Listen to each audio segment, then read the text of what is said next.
Morning everybody, we're at St Peter's in Tankersley.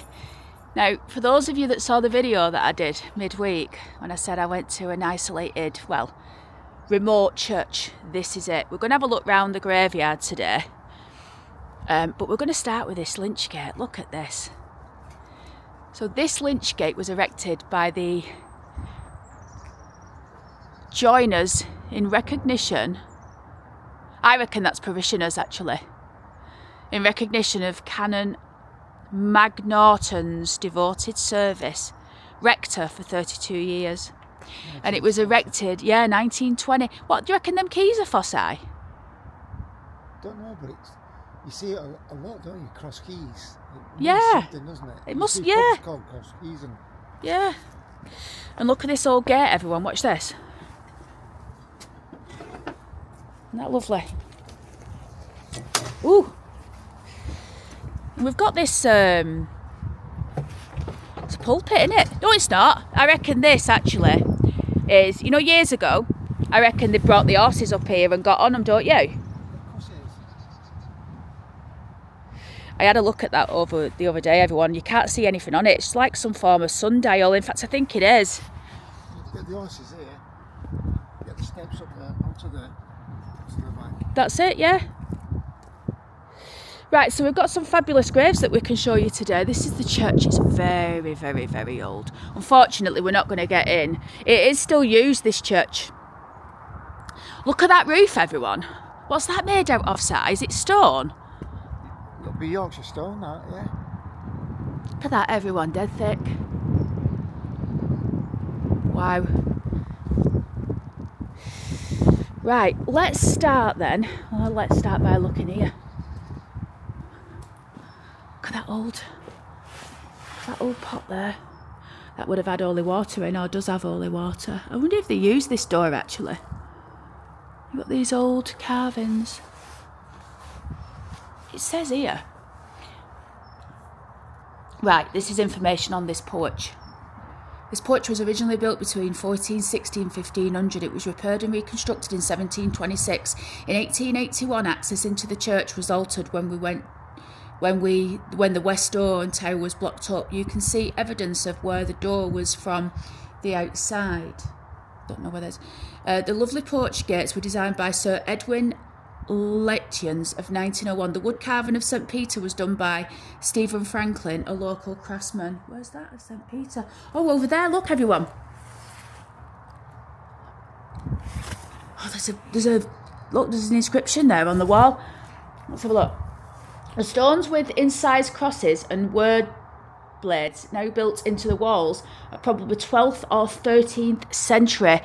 Wow, that's 11 and 1200, everyone. Oh my God, 11th and 12th century coffin lids. This is amazing. A stone coffin from the same period can be seen to the left of the porch.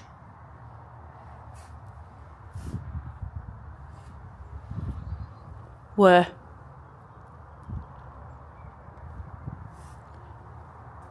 We'll find that. The stoop just to the right of the porch door used to contain holy water, that's that thing then, into which persons visiting the church would make the sign of the cross on themselves, spiritual cleansing prior to entering the church. This was probably moved into its current place in the porch from inside the church during 1881. Woo! What?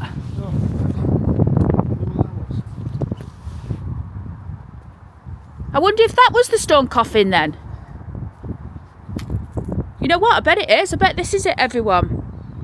That's the coffin lid, and this is the stone coffin from the 1200s, and surely they've not made a flower bed out of it. It says to the left, so it must be. Right, let's get on with the tour, everyone. I just need to get this coat buttoned up. Hang on.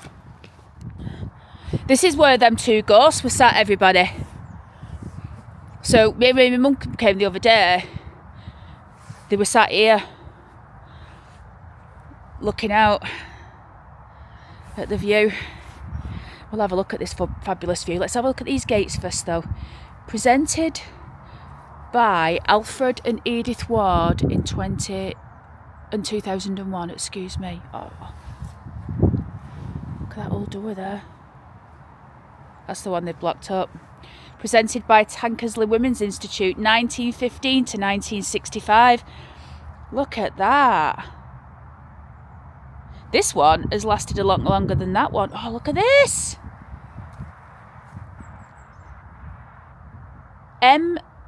Luke, buried 1680. Wow. Tudor.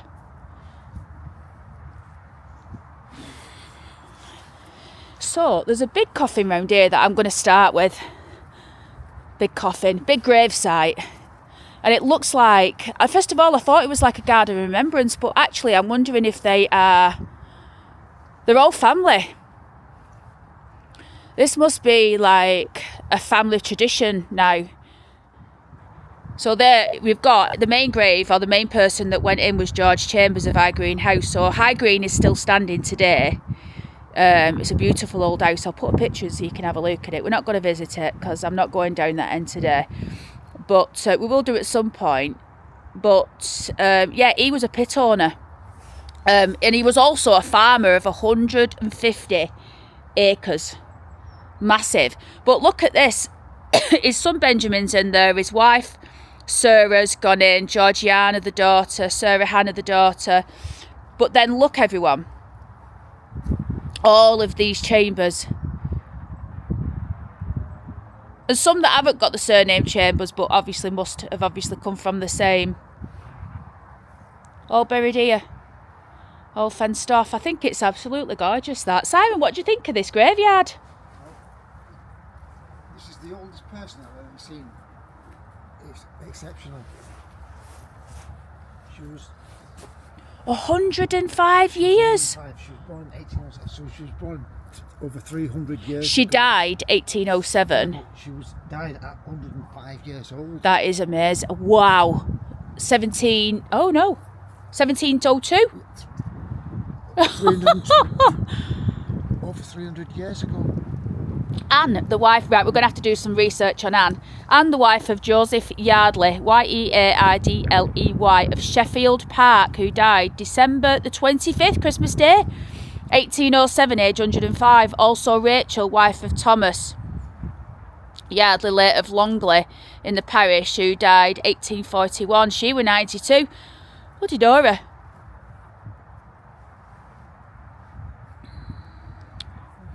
God, it's cold, everyone. It's freezing. We're going to have a look at some of these views as well, because spectacular. I mean, some of it's very industrial, but you can imagine years ago all of this view would have been coal mines and other bits and pieces.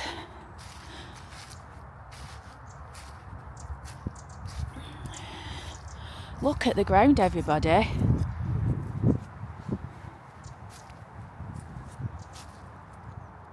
Loving remembrance from the wife and children of Richard Hanwell of Riley, Rilley, who died Jan 23rd, 1905, aged 64 years. Also Harriet, the beloved wife of Alexander MacDonald, and his loving daughter of Charlotte, and the above named Richard. They're all in there, everybody. Look at these. Oh, look how they're blowing it wind.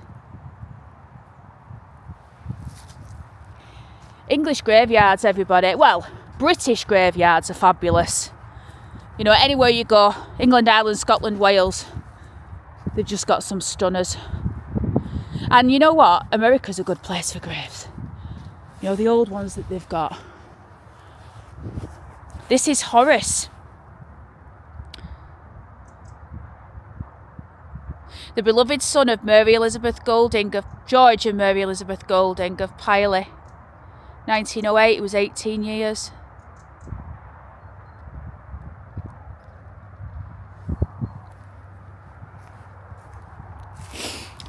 Have you seen how it's quite random? I'll have to put the hand in my pocket. You know, I'm still fleeing. Let's have a look at this. This is quite a...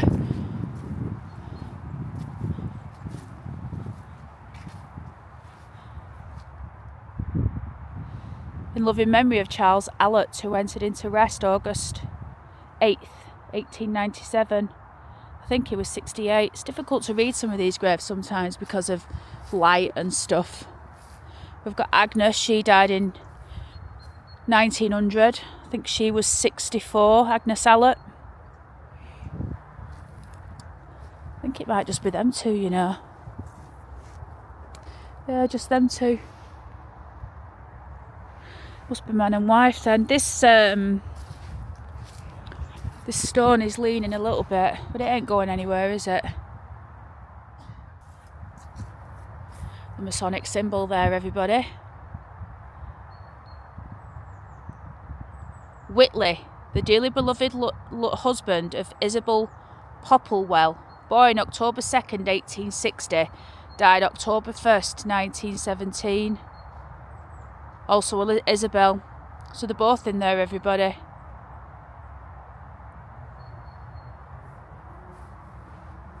Is it out interesting, Si? Simon usually finds some pretty interesting ones that we can have a look at, everybody. Scanning. Let's have a look over this corner here. What do you think of it, everybody? I think the view leaves a bit to be desired because you've got this... this actually, I believe, actually, the back of it, I believe is Every. In fact, yeah, it is. It's the largest Every site in Europe. Massive employer in Barnsley, that.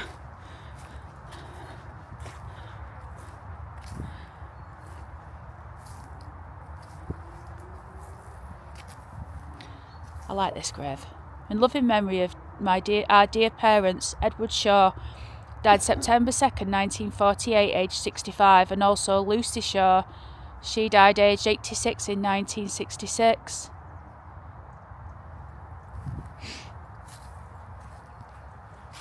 You know what I like about this graveyard, everyone? It's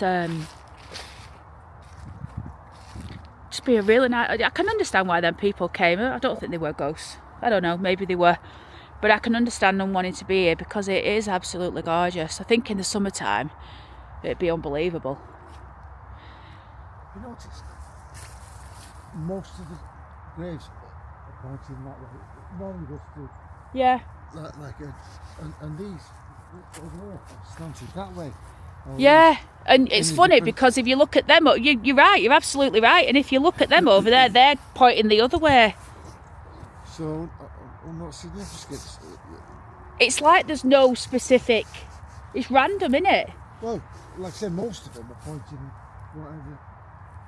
That's east that comes up. Is it... I want to have a look over this side, everybody.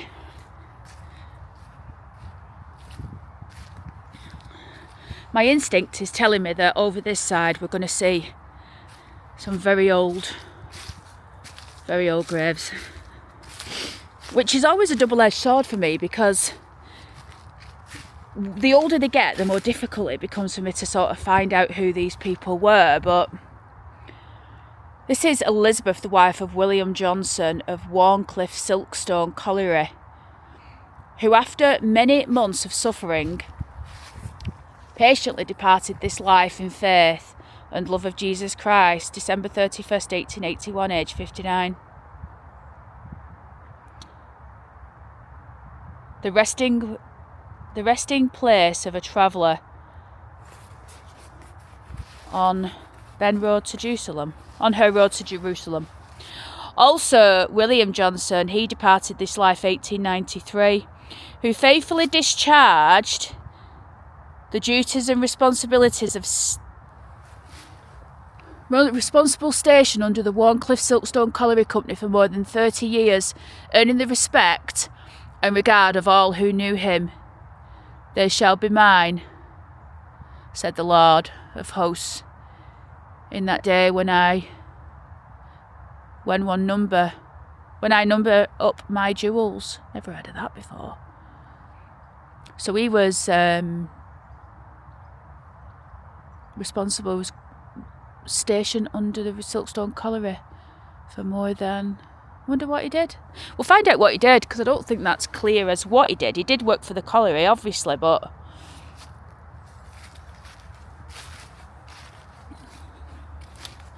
There's another area out here as well. Look at this church, everybody. Isn't it stunning, that? Beautiful church. What's out here?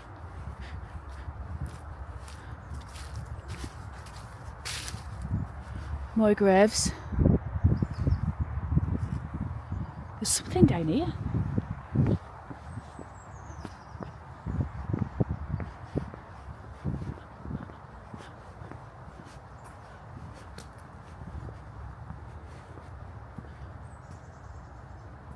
I've got to go down and have a look. Right nosy get, aren't I? An old stone there, look.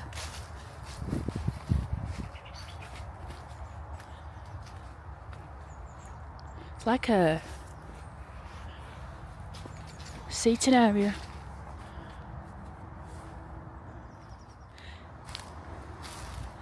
Look at this floor, everybody.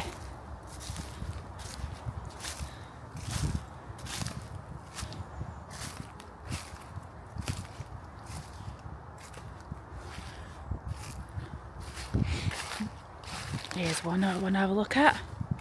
Robert Lax. Looks like he's in on his own. Late of Tankersley, who died October the 11th, 1850. Aged 26 years. Very possible that if Robert was married, and we'll try and find out, but if he was, his wife will have remarried. That's why he's on his own. Perhaps they didn't have any children. Perhaps they did. Who knows? We'll find out, everybody. We'll do what we can to find out, is what I'll say anyway. John Trippett, Trippett. He died May 24th, 1843, and he was 69. Also, his wife, Alice, she died 1856. The son, John Trippett, he died 1871. He was only 58, him.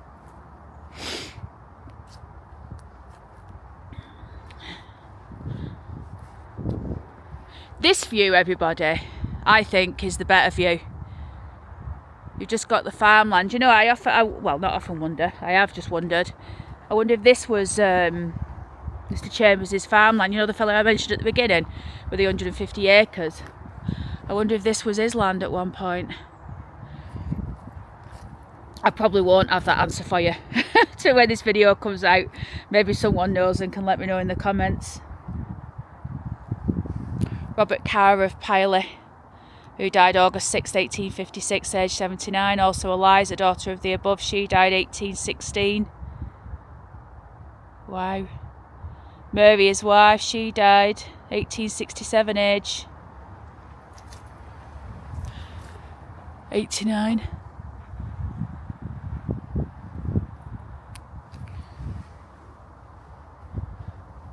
Here we go. John Harrison. Many years agent to the Hoyland and Elsica colliery, the son of William and Margaret Harrison of Middlesbrough on Tees, who died 2nd of Jan 1858, only 37 him. There's a story behind that, isn't there? 37. This is an old tomb. Richard Hinchliffe, who died February 2nd, 1851, age... A mineral agent. There's another one over there. How old? What?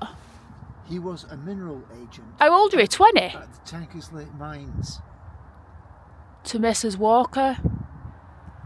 13 years to Messrs Hart of Sorby. To Messrs Graham.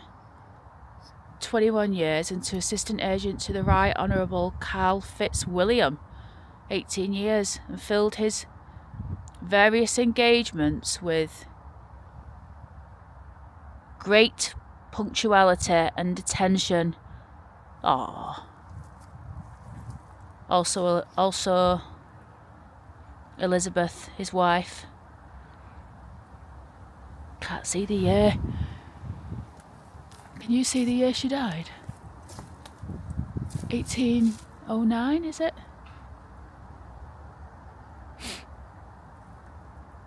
There's no death date for him, is there? Look.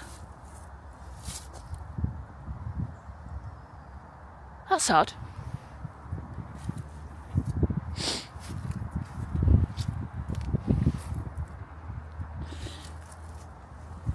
Very odd that, everybody. Let's finish on this parting shot here, everybody. How absolutely beautiful is that? And if you're ever in Tankersley and this church is open, I'd definitely encourage you to definitely go and have a look. I'll see you in the next one, everybody.